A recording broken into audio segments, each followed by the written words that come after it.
let's hop into the news that Chris really wants to talk about. And that is the Nintendo Switch. Now, Switch it over. It got announced, and Nintendo came out and said, we're not going to give you any more news until January 12th. So we know that's all they've given us is news. Right. So pretty much what's happening, they said we're not going to unveil the price, we're not going to unveil specs, we're not going to unveil games, nothing until January 12th. So we have some time. But some facts have kind of leaked out. According to Eurogamer, they said that the screen is going to be a 6.2-inch screen and it's going to be 720p. Now, I will say there's a lot of people complaining about 720p, but if you think about it, I mean, it's 1080 on your TV, right? And if you cram, even if you have a big screen, 720p, and you cram it onto a 6-inch screen, it's going to look pretty sharp. I mean, a full HD 6-inch screen is still going to look really nice. Now, before I hop on to the next news, does that bother either of you? I mean, if you had a 6-inch screen, 720p, that's still going to look pretty sharp. Yeah, I don't. Isn't that about what the iPhone is and other smartphones? What they display? I think so. I know. Yeah, It's on the same. It's on the same general census with those devices, but I think it'll be a little better because it is a bigger screen and it'll be like an iPad or something, Mm-hmm. of graphical fidelity. But right now, it'll be it's dedicated. Sure. Although a lot of these new like the newer phones and stuff are getting the whole HDR and it looks like super bright and sharp.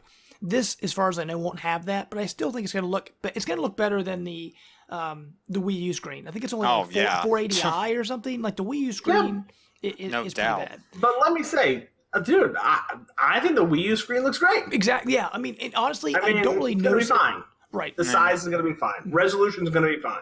Now, Wii U screen size. I can't remember off the top of my head. Do you guys remember how big that is? Is that about 6 inches or is that? I don't even know. I can't remember. No. I think it's a little. So maybe 5 inches, something like that. So yeah, you have it right behind you, right? Yeah. Give us the specs. No, he's actually measured it live, action on the show. Look, these are facts, people. We got to give the fans. Everybody calls me a Nintendo hater. Look, all right, so I'm trying to give the fans. Yeah, he has a tape measure too there. So what else do you have on that it's desk? 5.5 by 3. Okay, so this is gonna be about an inch bigger, and it's gonna be 720p. So that's not bad. So think if you have a Wii U, think of it as a slightly larger Wii U tablet. Now the other thing that came out when they talked to Takayama, the new president over at Nintendo, he had hinted that the Joy-Con controllers on the sides are not the only attachments coming to the NX. There will be additional controllers you can stick onto the side of this thing. Now I don't really know exactly what that means. So maybe they have one that's just a D-pad. Maybe they have one I don't know what all it could be. But that is kind of interesting that you can. It's going to be a PR nightmare. You can swap out the controllers. Do you know what I want? You know what I want? I want something that's not the Switch. I want Game them. Look, Gamepad? Stop hating on. I look. We're gonna get into this. Okay. So much unneeded hate. I like. You guys are making people think that I hate the Switch. Hey, they don't know what you say off the show. No, you're just a hardcore. You just want the best. That's right. I want the best. Your anger comes from the best. This is what I want. I want special edition controllers that are themed after each of their controllers. I want an NES. I want an SNES. I want a GameCube. I want an N64.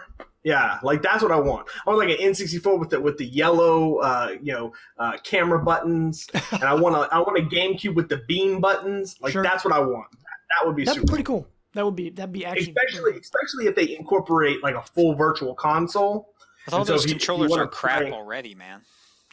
Whatever. The Wavebird's still one of my favorite controllers of all time. But seriously though, if they really go in, the one thing that Nintendo can do that really no other company can do, is they have this vast, amazing library that people want to play. So give me a GameCube storefront where I can buy ports of GameCube games. I will buy the games again, and then let me buy freaking GameCube Wavebird controllers with the little clicky analog, buttons and the little beam things. And I'll as long as you can play Double Dash and Luigi's Mansion. I'll play Double Dash all day long, dude. All day long. Mario Sunshine, great. Yeah, all day long. I do wonder if that was part of the reason that they never brought GameCube games over, because they mentioned they were going to do it. It never happened. And I think a lot of that had to do because the GameCube had those pressurized triggers, right? So for like acceleration and spraying the water in Mario Sunshine, you couldn't do that on Wii U because they were just kind of like, no feedback buttons. Nope. But okay. And look, I'm pretty sure that there's not a touch screen either. Oh, actually, it came out from, I think it may have been the same Eurogamer report. They say it's going to have a multi-touch screen on it.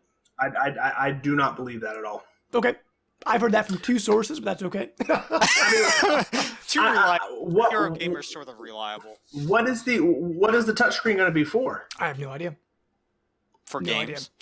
But you can't interface games. You can't interface games if you're going to slide it in the dock and play it on the TV. True, but there may be specific things. Like there's Wii U games where you can touch or you can use the analog stick. You can maybe make it like the controller for the TV, the button, like a Wii U gamepad, but the buttons are on the screen. Maybe if they put a touch screen on that, like that's wasted money, and that's going to shoot the price up way more than it needs to be. But that's fine.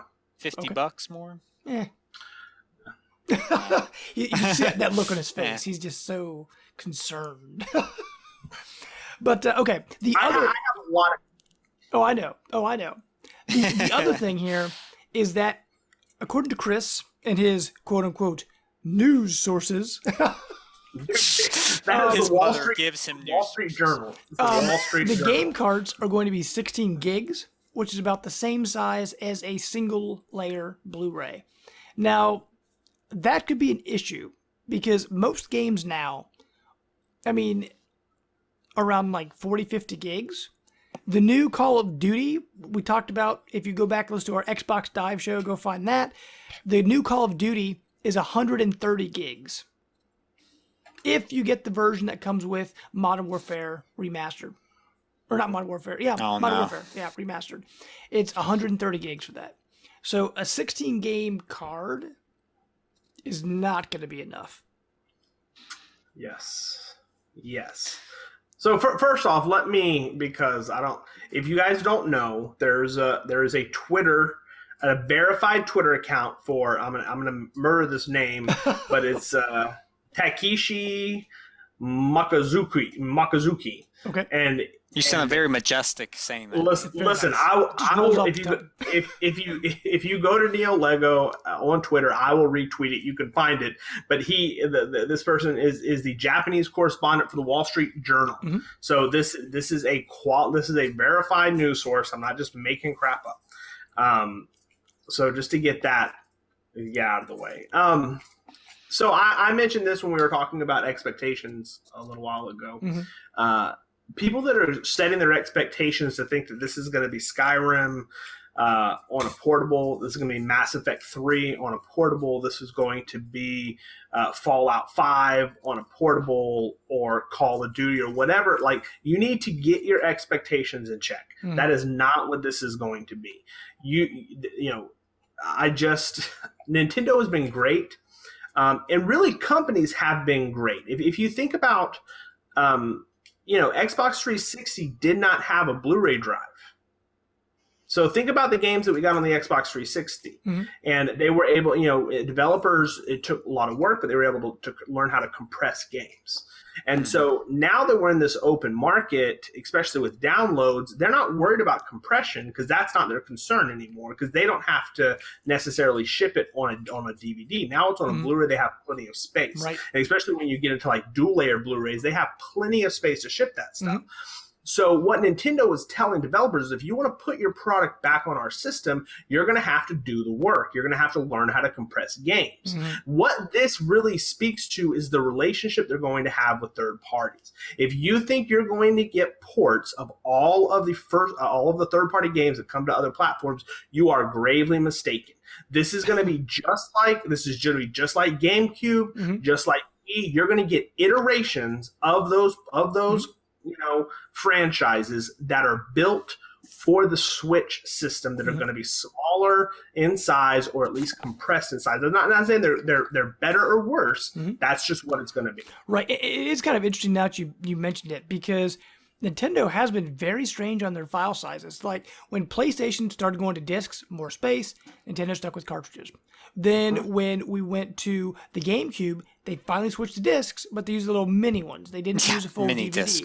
Then we went to the Wii, when we got to the Wii U, everybody jumped to Blu-rays. They're still on DVDs. So it's a very odd choice.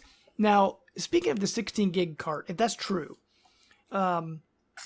let's say, just hypothetically, let's say, they do 16 gigs, but if another company wants to come out and make a 32 gig card or something along that lines, because before the show we talked, and I was talking about how they've got 1 terabyte SD cards out now. So you can honestly, if you pay the money, you can get a bigger card. Let's say Nintendo games go on the 16 gig carts and they're like $40, like a 3DS game. But then someone like Bethesda wants to make a bigger game, they're going to charge $60, they put it on a bigger cart. I mean, that's totally possible as long as Nintendo allows them to do that. Because if you remember back in like the NES days, Nintendo forced companies to buy their cartridges. I think they did it on N64 too. They forced them to buy their specific cartridges. But if they allow companies to choose whatever, size cart they want and then charge accordingly, I'd be totally fine with that. Like, let's say they have Splatoon or whatever. Yoshi's Woolly World 2, it's 16 gigs, buy it for $40. And then over here, I can still get, Fallout 5 or, Skyrim Remastered or whatever at 60 on a slightly bigger card. I'd be totally fine with that. Sure. You pay the premium for it. And that's what they did on 64. 64 had, like, their games would range from 40, 50, 60, 70, $80. They had $80 games on the N64. People don't like to think about that. 100%. Yeah. And so, but what happened was the actual format evolved with the system.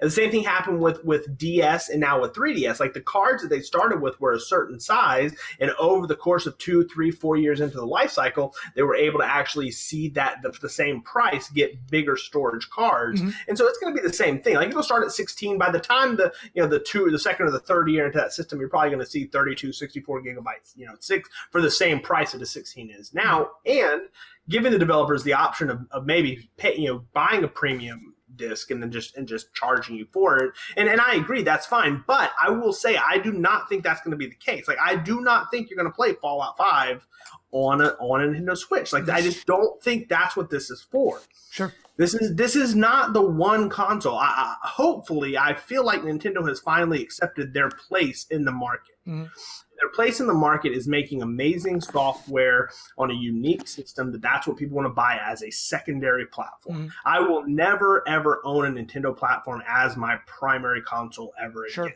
And there's no way they're going to be able to beat that. Yeah, that's not what they're shooting for. And, Nintendo's, like you said, is over here doing their own thing.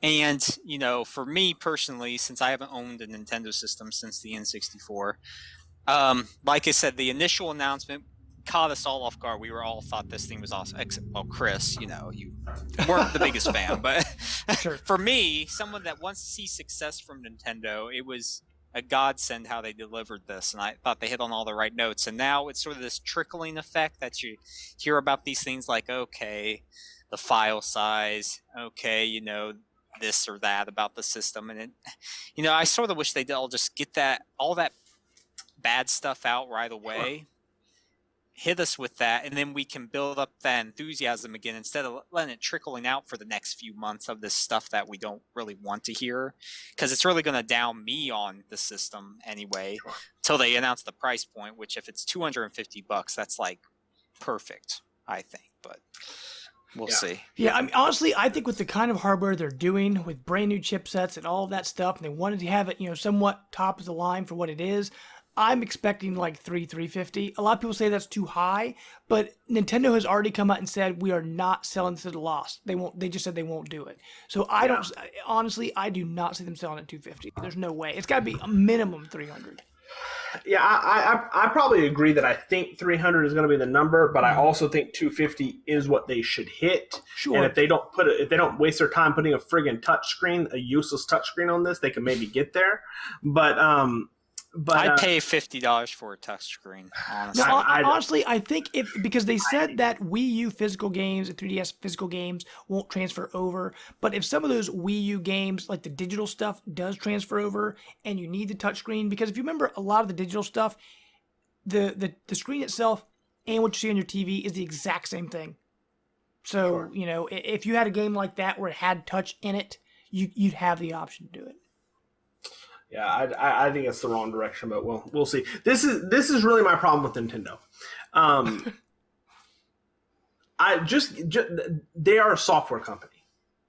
Sure. They're not a hardware company. They're never going to be in this space again. The Super NES days are gone, and so it's almost like they're forcing hardware into the market because they know that we're going to buy it, because they know that we want to play their first-party software. I wish they would just eliminate the middleman and just give me their software on all platforms. That's what I want. I will buy a Switch on day one, even as ugly as that machine is, and I will play, The Legend of Zelda day one, sure. And I'll play laying down in my bed with the Switch just because I can, and that's great. But what I really want is I want to be able to turn on my Xbox One with my favorite controller ever made and play The Legend of Zelda on an Xbox. Sure. Like, until Nintendo gets there, I just feel like we're missing. We're never going to have that true type of experience. I'm with you. I'd love to play Legend of Zelda or Metroid on PlayStation platform, because that's where I game mainly. But I'm pretty much still in with the Switch, but I hope they leak more details soon.